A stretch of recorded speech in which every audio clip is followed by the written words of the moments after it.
पूर्व राष्ट्रपति एपीजे अब्दुल कलाम की किताब से हुए खुलासों पर सीएम नीतीश कुमार ने भी केंद्र पर हमला बोला है। नीतीश ने कहा कि 2005 में बिहार विधानसभा भंग करने के मामले में जो भी बात सामने आई उससे साफ हुआ कि केंद्र गलत काम करता रहा है और जो भी लोग इसमें शामिल थे वो माफी मांगे। कलाम साहब की किताब से एक बात तो सामने आ गई कि किस तरह से आधी रात में उनको जगाकर इस आदेश पर, इस निर्णय पर दस्तखत करने के लिए कहा गया। स्पष्ट हो गई कि किस तरह से केंद्र की सरकार दबाव में चलती है और किस प्रकार से दबाव में फैसले लिए जाते हैं, असंवैधानिक फैसले लिए जाते थे। और नीतीश ने यह भी कहा कि राष्ट्रपति पद के लिए प्रणब मुखर्जी को समर्थन का मतलब केंद्र के पाले में खड़े होना नहीं है। यूपीए को समर्थन देने का कहां प्रश्न है। प्रणब बाबू को समर्थन दिया गया, लेकिन वो समर्थन लेन देन पर आधारित नहीं और एक वरिष्ठ राजनेता थे, इसलिए हम लोगों ने किया। बंगाल के थे, बंगाल से कोई राष्ट्रपति नहीं हुए थे। बंगाल बिहार कभी एक रहा है। और वहीं सेक्युलर पीएम के अपने बयान पर नीतीश कायम है। नीतीश ने कहा कि उन्होंने पीएम पद के कैंडिडेट के बारे में जो कुछ भी कहा वो उनके अपने विचार थे और उन्होंने सोच समझकर बयान दिया था। नीतीश ने संघ से हो रही आलोचना को भी तवज्जो नहीं दी। तो जो भी हमने कहा है वो मेरे विचार हैं, वो मेरे विचार हैं और जग जाहिर है कि हम तो बीजेपी का कोई वक्तव्य होगा तो भले ही कोई प्रतिक्रिया दे सकते हैं। आरएसएस के साथ हम लोगों का तो कोई संबंध है नहीं। मुख्यमंत्री के जनता दरबार में महिलाओं का हंगामा, बात नहीं बनी तो खूब मचाया बवाल।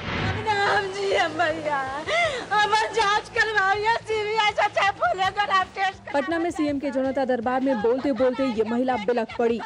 सरिस्ताबाद से एक महिला अपने बेटे के लिए फरियाद लगाने पहुंची। ऐसा रोना धोना मचा कि सब दंग रह गए। सीएम ने भी मुस्कुराते हुए जाने को कह दिया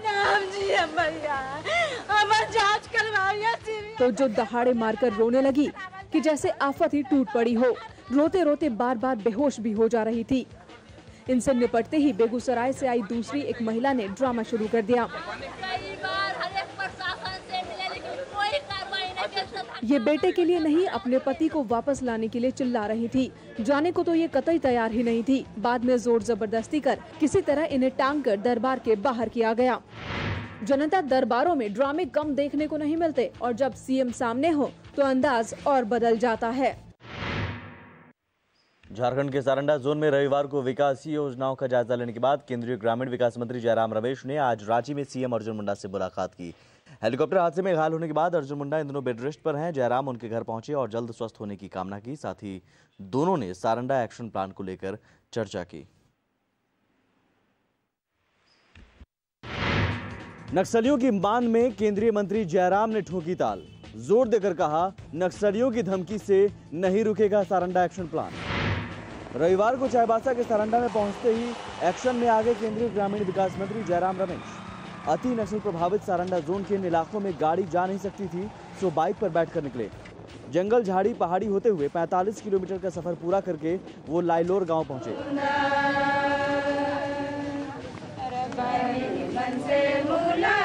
लोगों से मिलने के बाद गांव में बने चेक डैम का उद्घाटन भी उन्होंने किया। मंत्री जी की अगवानी के लिए रंगारंग आयोजन किया गया था।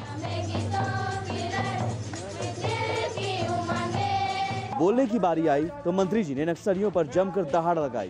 कई ऐसे विचारधारा हैं जो यहाँ विकास नहीं चाहते, जो धमकी देते हैं, बंदूक से धमकी देते हैं। कोई धमकी से हम पीछे नहीं हटेंगे, हम आगे चलेंगे। केंद्रीय मंत्री जयराम रमेश की ये तीसरी सारंडा यात्रा है। वो यहाँ पर हो रहे डेवलपमेंट प्लान की जानकारी लेने पहुँचते रहे हैं। बाबा भोले की शरण में पहुंचे लालू प्रसाद झारखंड के बैद्यनाथ धाम और बासुकीनाथ मंदिर में परिवार के साथ की पूजा अर्चना। आरजेडी सुप्रीमो लालू प्रसाद सुबह सुबह बाबा बैजनाथ धाम में शीश नवाने पहुंचे। उनके साथ पत्नी और पूर्व सीएम राबड़ी देवी थी। पुजारी से आशीर्वाद लेकर लालू राबड़ी बाहर निकले तो लालू को देखकर बाकी भक्त हैरान रह गए। कई तो लालू के पैर छूकर आशीर्वाद लेने लगे और लालू ने किसी को निराश भी नहीं किया। बैजनाथ धाम में पूजा अर्चना करने के बाद लालू पड़ोसी जिले दुमका के बासुकीनाथ मंदिर पहुंचे। भगवान भोले की पूजा अर्चना की और वापस देवघर के लिए रवाना हो गए। अब लालू आए हो तो फिर कार्यकर्ताओं से कैसे न मिले, इसलिए उन्होंने सर्किट हाउस में बैठक भी की। लालू को जब भी मौका मिलता है वो पूजा पाठ में लीन हो जाते हैं। जनता के साथ साथ वो ऊपर वाले का आशीर्वाद भी पाना चाहते हैं। बिहार के 2 मंत्रालयों में खींचतान। ग्रामीण कार्य मंत्रालय को सड़क निर्माण के लिए जनप्रतिनिधियों से नहीं मिल रही हैं सिफारिशें। बिहार में सड़क बनाने का जिम्मा ग्रामीण कार्य और पथ निर्माण विभाग दोनों का है। ग्रामीण कार्य मंत्री भीम सिंह ने बिहार के विधायकों पार्षदों से अपने अपने इलाकों की सड़कों के निर्माण मरम्मत के लिए सिफारिशें मांगी, लेकिन ज्यादातर ने पथ निर्माण विभाग को सिफारिश भेज दी। पथ निर्माण मंत्री नंदकिशोर यादव कहते हैं कि ग्रामीण कार्य विभाग की सड़कों का स्तर कमजोर होता है, लेकिन ग्रामीण कार्य मंत्री का अपना ही तर्क है। ग्रामीण कार्य विभाग की अपनी अलग कार्य संस्कृति है, उनका एक अलग मानक है सड़कों के बारे में, लेकिन ट्रैफिक अधिक बढ़ने से उसके मजबूतीकरण का काम उनके विभाग द्वारा संभव नहीं हो पाता है। वो काम पथ निर्माण विभाग कर सकता है। नहीं, गुणवत्ता के चलते ऐसा नहीं है, गुणवत्ता को लेकर ऐसा नहीं है। यातायात घनत्व पर निर्भर करता है।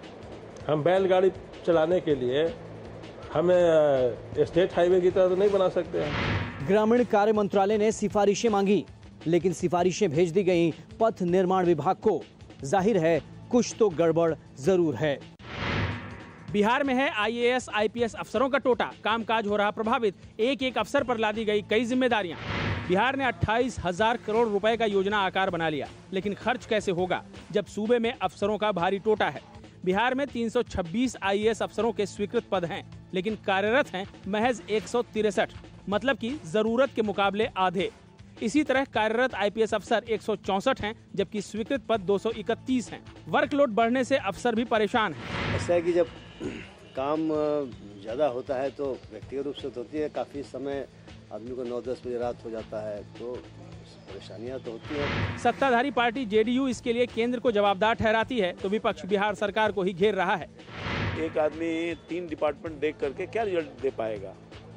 तो मैं समझता हूँ कि निश्चित तौर पर इनका वित्तीय कुप्रबंधन है, प्रशासनिक कुप्रबंधन भी है। सरकार नीतियां बनाती है, लेकिन लागू तो अफसर ही कराते हैं। ऐसे में अफसरों की कमी होगी तो कामकाज तो प्रभावित होगा ही। महिला से मारपीट के मामले में घिरे विधायक की बढ़ी मुश्किलें, सियासी रंजिश में फंसाए जाने का लगाया आरोप। गिरिडीह के देवरी इलाके की तारा देवी ने आरोप लगाया था कि उसके साथ जमुआ विधायक चंद्रिका महथा और उनके रिश्तेदारों ने बेरहमी से पिटाई की। पिटाई में प्रेग्नेंट तारा देवी की कोख भी उजड़ गई थी, लेकिन JVM विधायक महथा सभी आरोपों को सिरे से नकारने लगे। इसी बीच विधायक की अधेड़ बहन ने रेप की कोशिश का आरोप उन लोगों पर लगाया जिनके साथ विधायक की सियासी रंजिश है। विधायक चंद्रिका महथा इस पूरे प्रकरण में पूर्व विधायक बलदेव हाजरा के बेटे और आजसू नेता प्रदीप हाजरा पर उंगली उठाते हुए जांच की मांग कर रहे हैं। हम तो चाहता हूं कि निगरानी की जांच हो या CBI की जांच हो, सच्चाई आएगी मैं मानहानि के मुकदमा करूंगा। जमुआ में JVM और आजसू की सियासी जंग जग जाहिर है, लेकिन ये जंग अब खून खराबे तक पहुंच गया है। हत्या मामले में महिला मुखिया की हुई गिरफ्तारी। मुंगेर पुलिस के साथ कई दिनों से लुका छिपी का खेल खेल रही थी लेडी डॉन। भोली सूरत पर मत जाइए। पुलिस की माने तो ये बहुत ही शातिर महिला है। नाम है सबिता देवी। मुंगेर की नाकी पंचायत की मुखिया हैं, लेकिन बदनाम हैं लेडी डॉन के नाम से। मार्च में RTI कार्यकर्ता मुरलीधर जायसवाल की हत्या के सिलसिले में सबिता देवी को पुलिस ने धर दबोचा है। सबिता ने एक दूसरे मुखिया के घर शरण ले रखी थी, लेकिन पुलिस को खबर मिल गई और फिर लेडी डॉन पर शिकंजा कस गया। हालांकि वो इसे साजिश बता रही हैं। साल 2009 में भी मुखिया सबिता देवी का नाम एक मर्डर केस में आया था और तभी से सबिता को लेडी डॉन के नाम से जाना जाने लगा।